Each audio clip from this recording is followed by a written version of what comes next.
যোদ্ধাদের জন্য কোটা থাকছে না, জানালেন মুক্তিযুদ্ধ বিষয়ক উপদেষ্টা।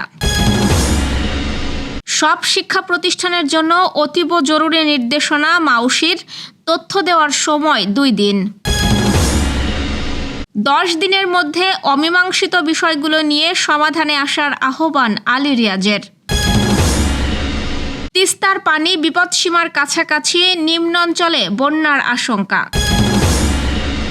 জনগণের দোরগোড়ায় পুলিশি সেবা, যশোরেও অনলাইন জিডি চালু। চলমান সাফ অনূর্ধ্ব 20 নারী চ্যাম্পিয়নশিপের শিরোপার ফয়সালা হবে আজ। 50 ডিগ্রি সেলসিয়াস ছাড়ালো তাপমাত্রা, ভয়াবহ তাপপ্রবাহে ইরানে পানি সংকট। দর্শক, শুনছিলেন দিনের খবরের প্রধান শিরোনাম, এবার বিস্তারিত। তার আগে আমাদের ইউটিউব চ্যানেল সাবস্ক্রাইব করুন এবং সব খবর পেতে ফেসবুক পেজ ফলো করে রাখার পাশাপাশি ওয়েবসাইট ভিজিট করুন। জুলাই গণ অভ্যুত্থানে নিহতদের পরিবারের সদস্য ও আহতদের জন্য সরকারি চাকরিতে কোটা রাখা হবে না বলে জানিয়েছেন মুক্তিযুদ্ধ বিষয়ক উপদেষ্টা ফারুকী আজম। আজ সচিবালয়ে জুলাই গণ অভ্যুত্থানের জুলাই যোদ্ধা ও শহীদ পরিবারের জন্য মুক্তিযুদ্ধ বিষয়ক মন্ত্রণালয়ের গৃহীত কার্যক্রম নিয়ে আয়োজিত সংবাদ সম্মেলনে উপদেষ্টা একথা জানান। উপদেষ্টা বলেন, আমাদের মন্ত্রণালয়ের পক্ষ থেকে তাদের পুনর্বাসনের কর্মসূচিগুলো নির্ধারণ করা হয়েছে। সেই অনুসারে মন্ত্রণালয় যাবতীয় কার্যক্রম গ্রহণ করবে। এই কার্যক্রমের ভেতরে ফ্ল্যাট দেওয়া বা চাকরির কোঠা দেওয়া এসব বিষয় নেই। পুনর্বাসনের কর্মসূচি আছে। পুনর্বাসন নানাভাবে হতে পারে। তাদের প্রশিক্ষণ দিয়ে যার যার যোগ্যতা অনুযায়ী তিনি যেভাবে পুনর্বাসিত হতে চান বা আত্মকর্মসংস্থানের জন্য যদি হাঁস মুরগি বা পশুপালন করেন, যেভাবে তিনি তার জীবিকা সংস্থান করতে চাইবেন, সরকারের পক্ষ থেকে সে ধরনের ব্যবস্থা গ্রহণ করা হবে। সব শিক্ষা প্রতিষ্ঠানের জন্য নির্দেশনা দিয়েছে মাধ্যমিক ও উচ্চ শিক্ষা অধিদপ্তর। শিক্ষা প্রতিষ্ঠানের প্রধানদের কাছে মাদকবিরোধী ডকুমেন্টারি এবং মাদকবিরোধী থিম সং প্রদর্শনের প্রয়োজনীয় ব্যবস্থা গ্রহণ সম্পর্কিত তথ্য চাওয়া হয়েছে। বিষয়টি অতীব জরুরি বলে উল্লেখ করেছে মাওশি। আজ মাধ্যমিক ও উচ্চশিক্ষা অধিদপ্তরের মনিটরিং অ্যান্ড ইভ্যালুয়েশন উইংয়ের পরিচালক কাজী আবু কায়ুম স্বাক্ষরিত এক বিজ্ঞপ্তিতে এই নির্দেশনা জারি করা হয়েছে। এতে বলা হয়েছে, মাধ্যমিক ও উচ্চশিক্ষা বিভাগ শিক্ষা মন্ত্রণালয়ের আইন শৃঙ্খলা সংক্রান্ত উপদেষ্টা কমিটির 7ম সভার সিদ্ধান্ত অনুযায়ী মাদকের কুফল সংক্রান্ত প্রচারণা বৃদ্ধি এবং মাদকের বিরুদ্ধে সামাজিক আন্দোলন গড়ে তোলার লক্ষ্যে মাদকদ্রব্য নিয়ন্ত্রণ অধিদপ্তর কর্তৃক নির্মিত মাদকবিরোধী ডকুমেন্টারি এবং মাদকবিরোধী থিম সং প্রদর্শনের প্রয়োজনীয় ব্যবস্থা গ্রহণ সম্পর্কিত তথ্য প্রেরণ সংযুক্ত গুগল ডক লিঙ্কে আগামী 23 জুলাইয়ের মধ্যে পাঠানো প্রয়োজন। সব শিক্ষা প্রতিষ্ঠানের প্রধান বা অধ্যক্ষ বর্ণিত তথ্যাদি সংযুক্ত গুগল ডক লিঙ্কে আগামী বুধবারের মধ্যেই পাঠানোর অনুরোধ করা হলো। জুলাই সনদ প্রস্তুতের লক্ষ্যে আগামী 10 দিনের মধ্যে অমীমাংসিত বিষয়গুলোর সমাধানে রাজনৈতিক দলগুলোর সহযোগিতা চেয়েছেন ঐক্যমত্য কমিশনের সহ-সভাপতি ডক্টর আলী রিয়াজ। কমিশনের 2য় দফার 16তম বৈঠকের শুরুতে এই আহ্বান জানান তিনি। আলী রিয়াজ বলেন, জুলাই সনদকে সামনে রেখে চলতি মাসের মধ্যেই সংস্কার সংশ্লিষ্ট বিষয়গুলোর সমাধান হওয়া উচিত। কিছু বিষয়ে আগে আলোচনা হলেও তা এখনও মীমাংসিত হয়নি, যা দ্রুত সমাধান করতে হবে।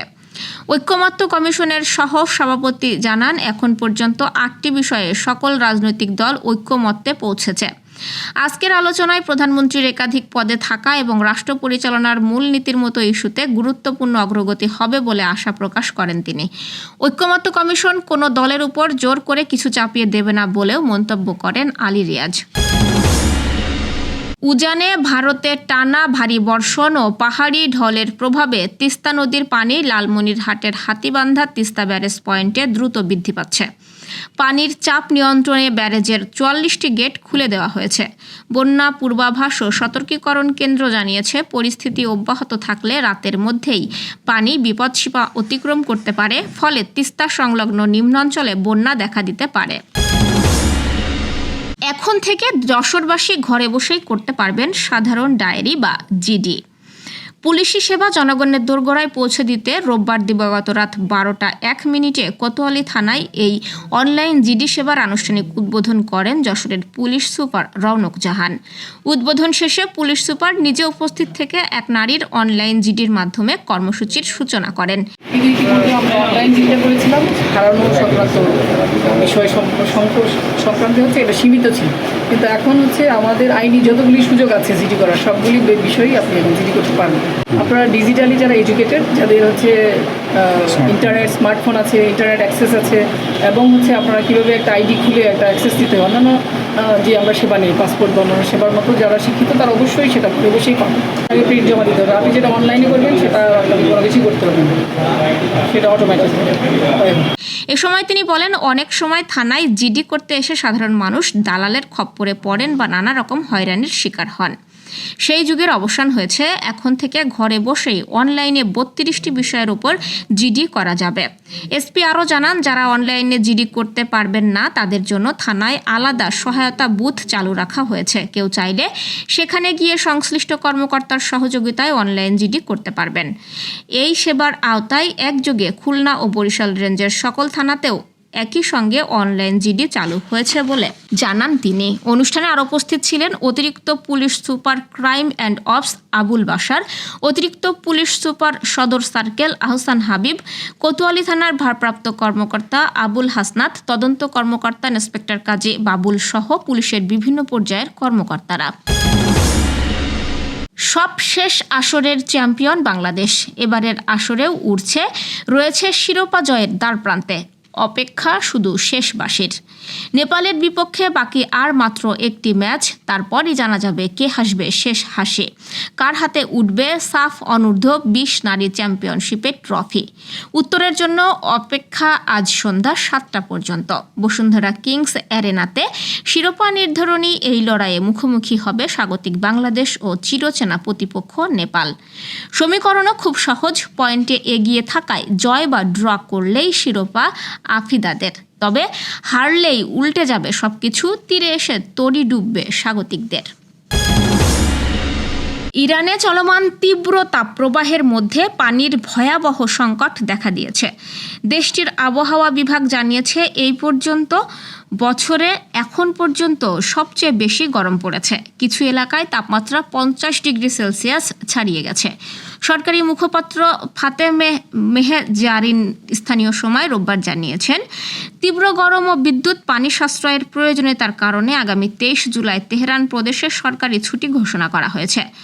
দক্ষিণ ইরানের শুষ্ক অঞ্চলগুলোতে পানির সংকট দীর্ঘদিন ধরেই বিরাজমান, যা জলবায়ু পরিবর্তন, ভূগর্ভস্থ পানির অতিরিক্ত ব্যবহার ও অব্যবস্থাপনার ফল বলে মনে করা হচ্ছে। এই অবস্থায় অন্তত 20% পানি ব্যবহার কমানোর আহ্বান জানানো হয়েছে। রক্ষণশীল দৈনিক জাভান জানিয়েছে, সংকট মোকাবেলায় রাজধানীর কিছু এলাকায় 12 থেকে 18 ঘন্টা পর্যন্ত পানি সরবরাহ বন্ধ রাখা হয়েছে। দর্শক, এই ছিল দুপুরের আয়োজন। রাতের খবর দেখার আমন্ত্রণ রইল। সেই সঙ্গে এতক্ষণ সাথে থাকার জন্য ধন্যবাদ।